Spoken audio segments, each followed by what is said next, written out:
பொந்தியில புரிந்து சொன்னாரோ தெரியாது. இந்த வருஷம் பத்திரிக்கை வைக்க போனோம். ஒரு பெரியவர் சொன்னார், இது எல்லாத்துக்கும் கொடுத்து வைக்காது, எல்லாத்துக்கும் கொடுத்து வைக்காது, உங்களுக்கு கொடுத்து வச்சிருக்குது, நீங்க இருக்க மட்டும் இதை கை விட்டுறாதீங்க.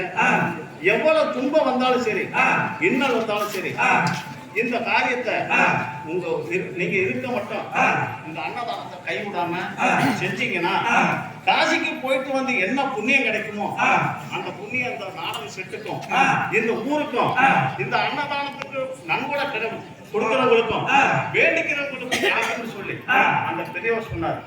அது பாக்கியம் தப்பாம இந்த வருஷமும் எவ்வளோ இன்னலுக்கு ஆளாயி முருகன் எங்களை கைவிடாம இந்த அன்னதானத்தை செய்ய வச்சுட்டாரு. அப்பனே முருகா, அங்க தென்னை மரம்